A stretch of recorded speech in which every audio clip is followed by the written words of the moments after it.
Hey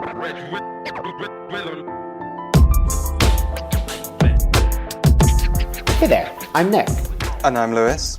Welcome to the Collective Cast, a podcast by and for indie app developers. We're here to have an open and honest conversation about the highs and lows of app development.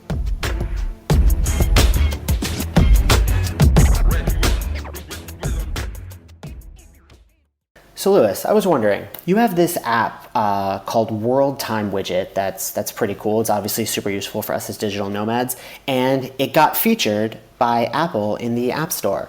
How did it get there? And I was like, really, like, I always wonder, like, when someone gets their app featured, like, did you do anything special, or what do you think went on there? Well, so I have kind of theories, but the honest answer is I don't know. So here's what I don't know. Apple have never been in touch with me about it or told me, that it was going to happen. And when I launched the app, like 2 or 3 years ago, it was when the widgets first came out, and it was featured in the UK App Store. And I honestly felt like I was being pranked. Like, I didn't believe that it was really featured because it was such like a simple thing that I just put out as an experiment, basically. And then it was there, and I didn't believe it. And it took a while, and then in the end I came around to it after I took a bunch of screenshots and decided it was too elaborate and a prank for someone to have hacked into the App Store just to convince me that my app had been featured. And so that was a few years ago. And then this time around, since April the 1st, it's been featured in the US App Store on the homepage. They've got a section called Enhance for 3D Touch. And my theory is that I think they've had that section before, and I think they've reintroduced it for the new iPhone, the red iPhone, and maybe they've got a lot of people who are now getting 3D Touch for the first time. Oh, interesting. For your widget, what do you do with the 3D Touch? So the widget doesn't, so with iOS 10, you can force touch the home icon, and then it brings up like a small version of the widget. And so that was what I did.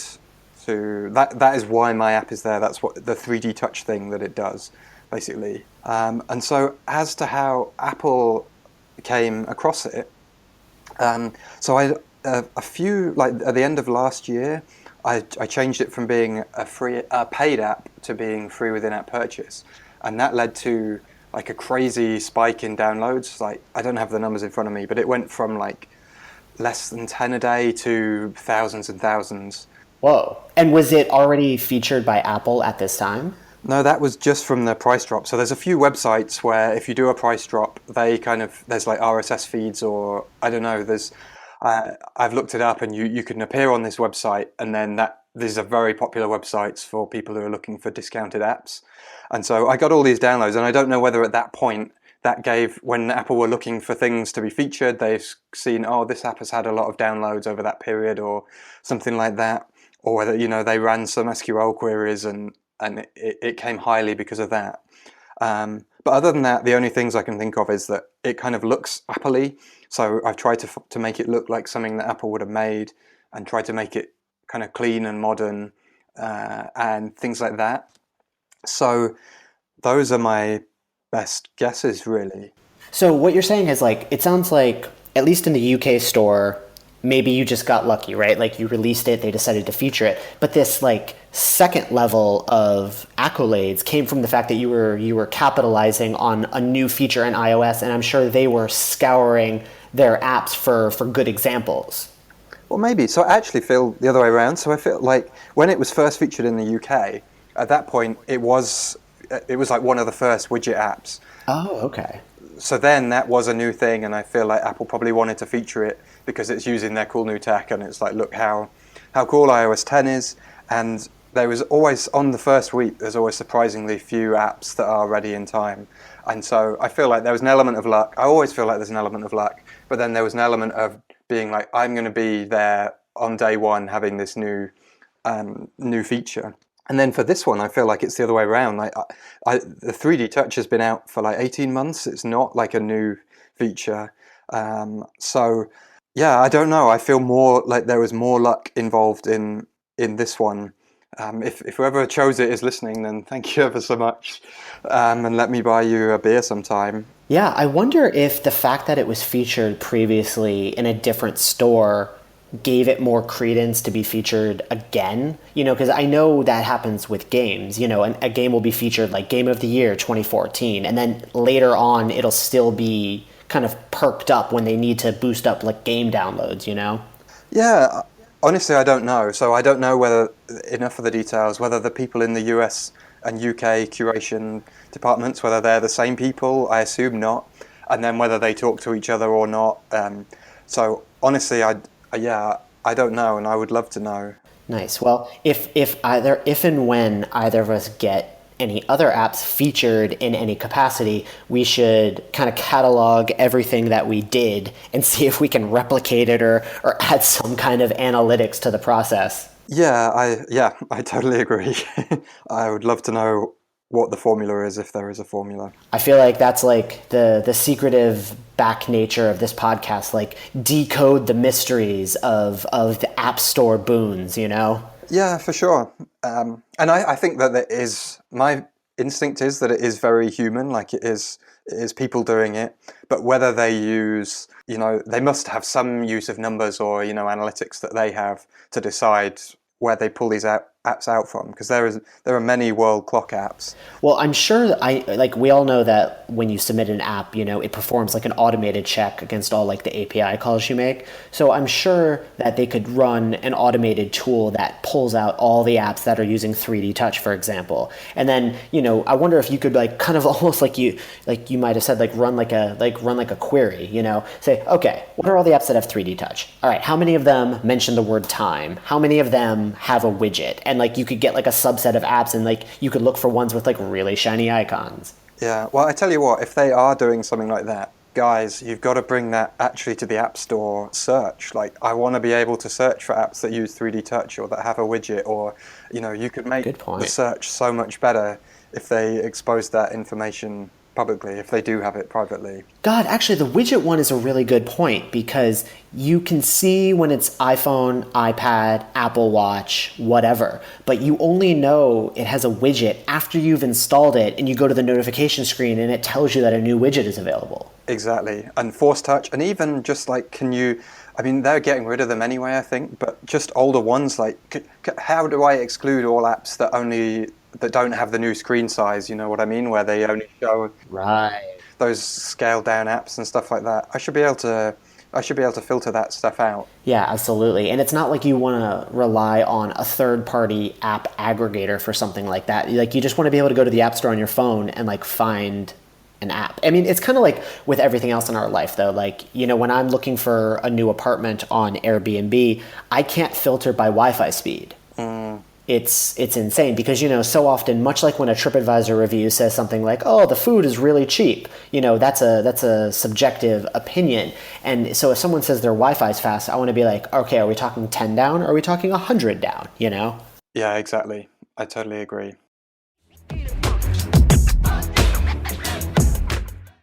So Lewis, I have a proper rant to go this week.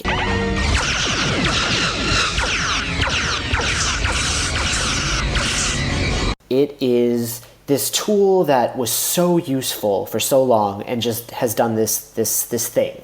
So the tool is called Screenshot Builder, and it's from this really cool company called LaunchKit.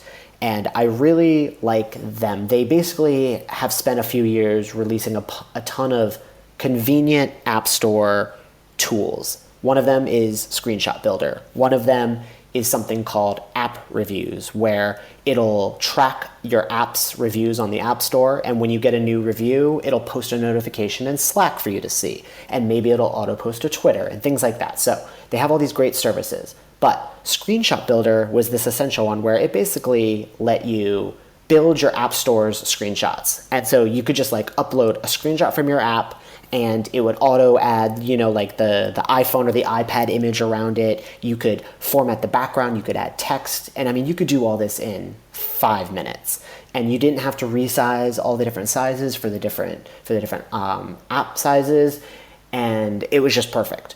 And then so they had a paid product. It was like $99 a year. I paid for it. And then about mid last year, they got bought by Google, and they said, next year, we're going to shut it all down. And that's fine. I understand. We talked about that at some point in the past about, like there's selling out is a crude term because we all would love to get a great payday from a service. So I don't begrudge them at all for getting bought by Google and shutting down their services. What I do begrudge is this. It's currently spring, and they're going to be shutting down their services in summer.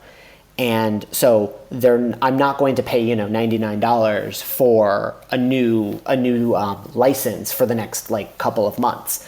But the free version I'm currently stuck on limits you to 3 screenshot sets. So I wanted to build a set for the first App Collective app, Takora. So I went in, saw this cap, and I'm like, okay, can't do it with what I have. Don't want to pay $99 for a partial year. So I just go to delete my old sets. They don't let you delete the old sets unless you upgrade to the paid version. Sneaky mother. I'm pissed about it because I know one of the guys who works there. I used to work with him back in older tech days when I actually had a full-time job. They're really cool guys, and I understand the intent behind it, right? Because if unlimited projects means you pay for the pro version, you could get around that by constantly deleting and recreating your sets. I understand that. And if your product was continuing in the future, not only would I not begrudge you, I just would have re-upped my subscription at $99, no big deal. But it's the fact that it's turning off soon. It's turning off in 2 months. And so I don't want to pay $100 for a one-time use thing. But I can't use it now. It's I'm stuck. Yeah, that's tough. It's really tough. So what are you going to do instead? Well, what I did do was I went the difficult route. So I tracked, they had released a blog post of, like I said, they're really cool guys. They released a blog post of alternative services for all their services. And I looked at the one they had for alternate screenshots, and it looks cool, but it does a similar thing where you can get, it's called Davinci screenshots or Davinci images. And what it lets you do is you can do all the different iOS devices and even Android devices, but for free, you're limited to smaller resolutions like iPhone 6s, iPhone 7. To get the iPad Pro and the other ones, you need to have a paid plan. And the paid plan, I don't remember how much it was, but it was enough that I wasn't just going to pay for it without really thinking about it. So my alternative, what I did was I made them from scratch. And that's not as bad as it used to be because now in iTunes Connect, you can just do one set of images and it'll use it for all of them. But what I did was, have you ever heard of an app called Firefox Focus? No. Okay. The app itself is cool. It's just basically just Firefox came out with an incognito browser. But that's superfluous. That's a whole second recommendation. What is dope about Firefox Focus is their App Store screenshots are amazing. It's one connected image and then it's broken along, at one point, an iPhone is bisected, and then the messaging continues, in the upper left on one image to the bottom right on the second image, and it looks so good. And so I emulated that for Takora, where I actually found a cool background stock photo of, a desk area, and then I put the app screenshots on iPhones, and then the messaging is interspersed. And so it's really just one long advertisement, one big panorama image that I then chopped up into pieces. And it looks really cool. Problem is, it took me 4 hours to do it. And I'm a little embarrassed by how long I spent on it.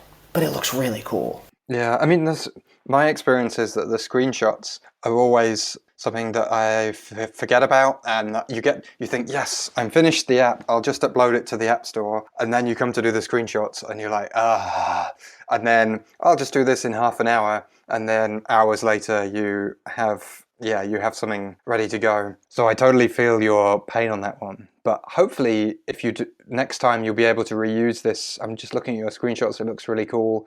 That kind of template, maybe you will be able to reuse in the future. Yeah, luckily, the general concept at least is kind of reusable. Get a panoramic image. Make sure it fits into several iPhone screens. And then, yeah, like I had to test around where I actually put the virtual iPhone because it looked kind of weird, bisected like perfectly down the middle. So actually, Tacora works quite well because there's a couple icons over on the right, and then there's like some blank space. And so I actually bisected the iPhone where the blank space occurs. So it's actually quite a natural split. So it might require massaging based on your specific app, but I kind of like the overall idea of continuing it. And I did this way with like the app, with the phones and everything, so that it wasn't overly complicated. Like I probably could have spent like 3 times as much time on it. Yeah, sure. But you see, like this is like it's not really a rant, but it's like look at what like Screenshot Builder being kind of a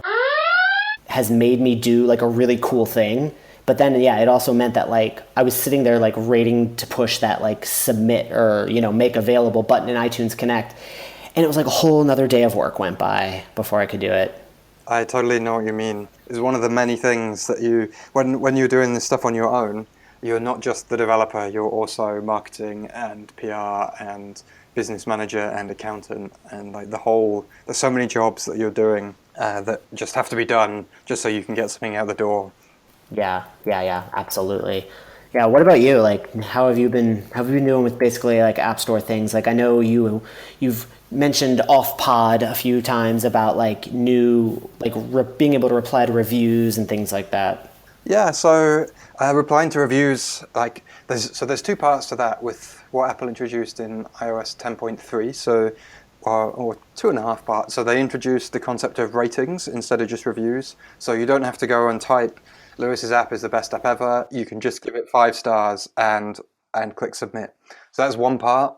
Another part is that they built in like kind of an off-the-shelf component that you can just call and say, bring up this rating screen, and then Apple manage how often that appears, and apparently users can turn it off. In all the press, it said they could turn it off. And I was looking for the setting the other day because I wanted to tell my customer, and I couldn't find the setting of how you actually turn these review prompts off.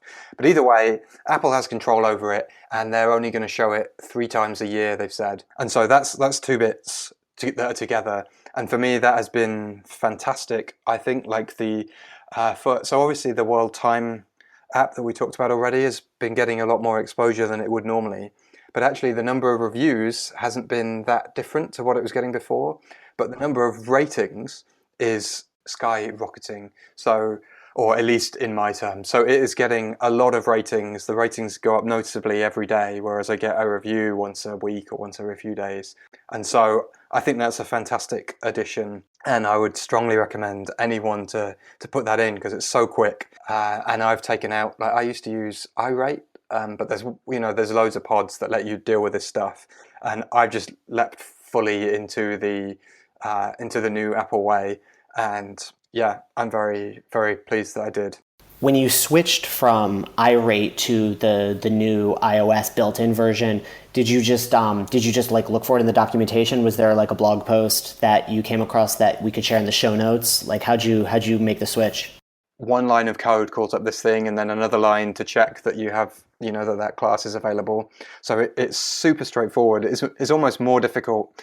In my other app, I put in logic so that if you're on the old version, it will show iRate, and if you're on the new version, it shows this. And that's like the most difficult bit about it. And I didn't even bother with that on the new one. On the World Time one, I'm just going with a new way, and embracing that. Interesting. And I mean, I have to admit, a couple weeks ago, I was trying to like look for this, but I either didn't know the right name of the classes or whatever, and I basically just got pointed at iRate kind of quickly and just read through that and didn't bother continuing the search at the time. But when you do this new version, that's the iOS native version, do you have any kind of pre-massaging you do before you ask the user for a rating? Like, you know how you can do things like, are you enjoying, like you don't even pop up a prompt, right? Like maybe at the bottom of the screen, it's like, are you liking this app? Thumbs up, thumbs down. Or does it just go straight into like a pop-up if it wants to show it? Yeah, so part of the genius of it from a kind of user perspective, but not from a developer perspective, is that you send this command to Apple and say, show this ratings pop-up, and you don't know whether it's been shown or not. So if you show, like, do you like this app, yes or no, and they click yes, you can say show the ratings pop up, and nothing, and it may be that nothing happens. So it basically really discourages you from doing any of that stuff. And so I've just gone with the ratings. It just pops up. So you have control of when you send that command. So I wouldn't send it when the app first opens. I would either wait for a while, or it depends on the app, obviously, but try and be aware that that when your user first opens the app, they probably haven't opened the app to leave you a review. But if you just give it a bit of thought and just put it in a convenient place, then it's really straightforward. And I don't think that the needing to worry about the fact that they might leave a bad review. I don't know. For me, so far, that hasn't been a problem. And if you want to get more, I like a kind of tangential tip of something that I've been doing recently which I read about in a book, was I've made like little Typeform surveys, which have just got 3 questions, which are, what are we doing? I can't remember the exact wording, but I can put a link to one of my surveys in the show notes. But the questions basically are, what should we keep doing? What should we stop doing? And what should we do to exceed your expectations, or something like that? And then I put in a little message at the top of the app, and I say, hey, do you want to be entered into the draw to win a $10 Amazon voucher? If so, click and complete my survey. And so then you kind of asking the same question in different ways, and then just people think about it a bit differently. And some of that feedback is useful and some of it isn't, but I think for $10 a month, it's much better than nothing. Yeah, absolutely. I think we'll have to probably dedicate a future episode to just talking about all the different ways that you can solicit, like not only just solicit user feedback, but really like find out if your users are enjoying your app, right? Like we've talked about a few of these ways, like with what you were just saying, but because it's part of it is you obviously want the 5-star rating in iTunes so that it gets boosted in the search results so that more people download it.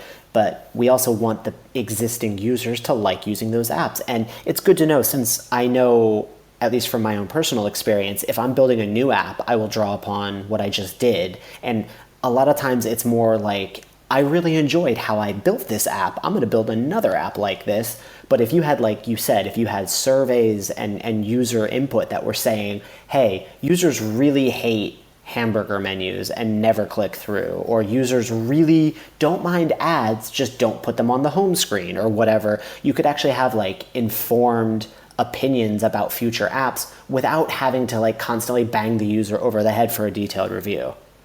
Yeah, I agree. Like the analytics side of things is a really interesting topic, and one which I wish I was better at. But I feel like it is a gold mine, exactly, of potential useful information.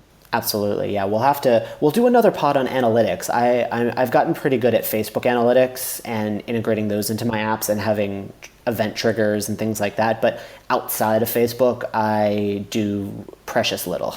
Right. Yeah, well, that would be interesting to talk about, because I've always done it, but I've never really, and I get some good insights, but I always feel like I could be doing more. Absolutely, yeah. Don't you always feel like you could be doing more? Like you get such a boon when you see that, oh, I've gotten more downloads this week, and all the numbers are green in the analytics tab of iTunes Connect. But then, like, if one of them is red, you're like, why am I failing?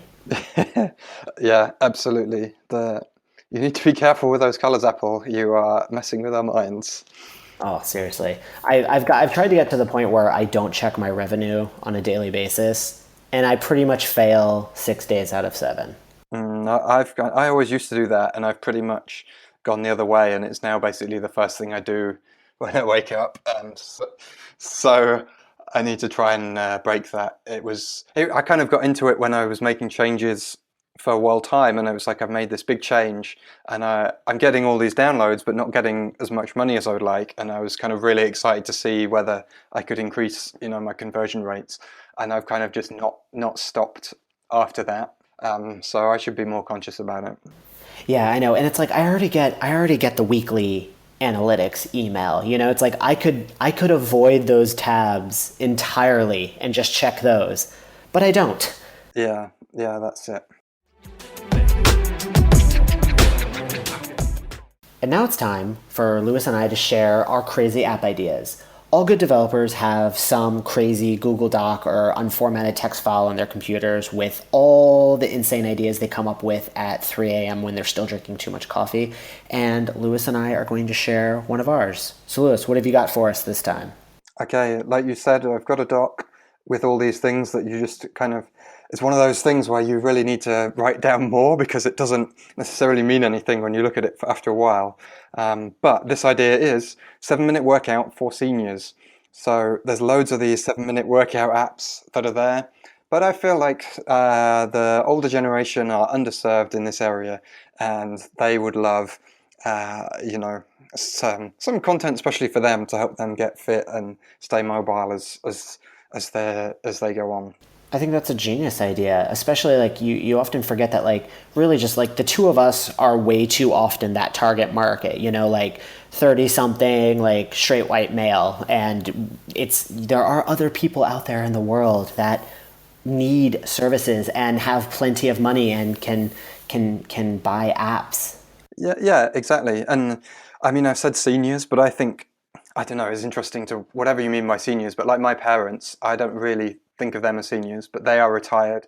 They could, they would be a good market for lots of things. And you're right that it's an underserved market.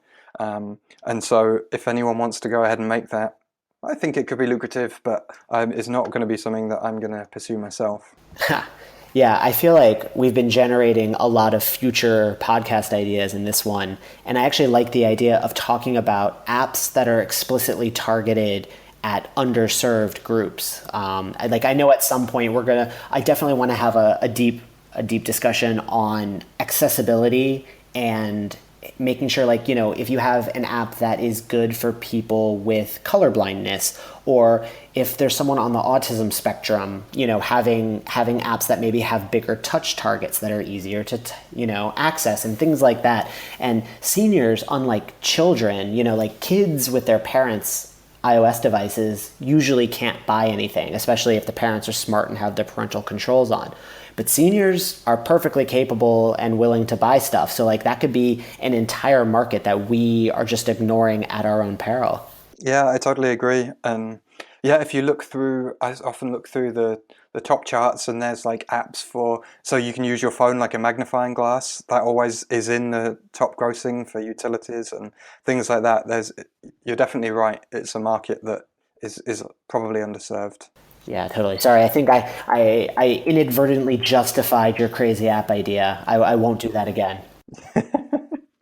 No, that's fine. I mean, it's still crazy for me to make it. So someone else can go and make it. And how about you? Let's hear yours, Nick. What are you pulling out from the vault? Okay, so I'm scrolling through my text document of crazy ideas, and I just came across one. I think it was when I was having like a bad anxiety day, and it just says, "A field guide to your existential crisis." Excellent. Okay, I like it. Yep, so I'm going to, again, you are totally right, where we should really write down more thoughts. These are like dream diaries, you know, where you wake up and you're like skiing on a toaster and you're just like, I don't know what I mean. So I'm assuming what I meant was I probably want an app that if you're having an existential crisis or an anxious moment or something, maybe there's an app that can help you focus. Maybe it shows you a couple cute puppies from an Instagram feed. Maybe it links you to a meditative app, you know, to calm down. Or maybe it leads you to donating your time or your money to an underserved community. Like something to maybe like center you or redirect your anxious energy. Yeah, I mean, yeah, that sounds absolutely fantastic. And yeah, I think that sounds good. And I always think the difficulty with apps like those, and you kind of did it at the end there, is kind of boiling it down into one or two keywords so that people, you know what they're looking for and they can find that. But yeah, I think it's a good idea. Make it happen. All right, well, I think in the future we're going to have to dig a little deeper and get our crazier, unjustifiable crazy app ideas. Yeah, I'd say you're right. I don't know about you, but mine, my newest ideas are at the top of the text document, so I don't scroll it. You know, I just open the document and add the new one to the top. So I think what I need to do is go all the way to the bottom and start there and just see like what crazy nuggets I did like 5 years ago. Yeah, sure. Yeah, we can do that next time. And that's our show. So the App Collective podcast is created by us, Nick and Lewis. And if you like the pod, subscribe to us wherever you get your podcasts. You can find us on Twitter to share feedback and continue the conversation. Nick's N. Sneebly, and I'm Itinerant Dev, and the show's App Collective Co. And finally, we'd really love it if you join us on Patreon. It's dangerous to go alone, and even $1 helps support us directly as app developers. There's loads of perks, and we've got a great Slack community to discuss current and future apps. You can check everything out at podcast.appcollective.co.